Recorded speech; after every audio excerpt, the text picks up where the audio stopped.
బహుప్రజ్ఞావంతుడైన పిడపర్తి పెద్ద దక్షిణామూర్తి గారు ఒకానొక సందర్భంలో రాజమండ్రి కోర్టు హాల్లో ఒక కేసు నిమిత్తం హాజరవటం జరుగుతుంది.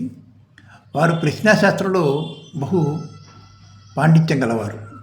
వారిని ప్రశ్నించాలి అన్న ఉద్దేశంతో అక్కడ ఉన్నటువంటి ఆంగ్లేయ న్యాయాధికారి హేళనగా అతనికి ఒక ప్రశ్న వేస్తాడు. నేను ఈరోజు కచేరీ అయిపోయిన తర్వాత ఏ ద్వారం నుంచి బయటికి వెళ్తాను మీరు చెప్పగలరా అని అడుగుతాడు. దానికి ఏ రకమైన ఇబ్బంది పడకుండా దక్షిణామూర్తి గారు ఒక కాగితం తీసుకుని దాని మీద రాసి ఆ కాగితాన్ని న్యాయవాది గారికి జడ్జి గారికి ఇచ్చి మీరు జేబులో పెట్టుకోండి ఇది అని చెప్తాడు. కచేరీ అయిపోతుంది. ఆ రోజు న్యాయవాది గారు జడ్జి గారు ఎవరైతే ఉన్నారో వారు ప్రతిరోజు వారు వచ్చే వెళ్ళే ద్వారం కాకుండా కోర్టు హాల్ మధ్యలోకి వచ్చి నుంచుంటాడు. అక్కడున్న న్యాయవాదులందరూ కంగారుగా ఉంటారు.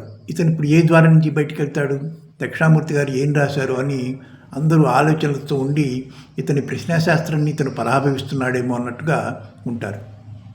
ఈ చిలిపి న్యాయవాది ఎవరైతే ఉన్నారో ధర్మాధికారి అతను అటు ఇటు చూస్తాడు. అటు ఇటు చూసి ఒక్కసారిగా పక్కన ఉన్న కిటికీలోంచి దూకి బయటికి వెళ్తాడు. వెళ్ళంగానే అందరూ ఆశ్చర్యపోతారు. దక్షిణామూర్తి గారి పని అయిపోయింది, అతను ఏ ద్వారం రాశాడో ఏమో అన్నట్టుగా అని అంతా బయటికి వెళ్ళిన తర్వాత జడ్జి గారు ఆ పేపర్ తీసి చూస్తాడు. చూసి ఒక్కసారి ఆశ్చర్యపోతాడు. దానిలో అతను ఏమని రాశాడో తెలుసా? ఈరోజు ఈ జడ్జి గారు కృత్రిమ మార్గం గుండా, అంటే రోజు వెళ్ళే మార్గం కాకుండా వేరే మార్గం నుంచి వెళ్తాడు. కృత్రిమ మార్గము, ఆ కృత్రిమ మార్గం అంటే కిటికీ అని రాస్తాడు అనమాట. ఒక్కసారి న్యాయవాది గారు ఆశ్చర్యపోతాడు. అంటే మన ప్రశ్నాశాస్త్రం ఎంత గట్టిదో చూడండి.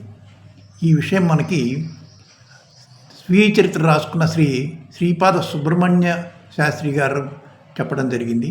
అది నేను ఇవాళ మీకు చెప్తున్నాను.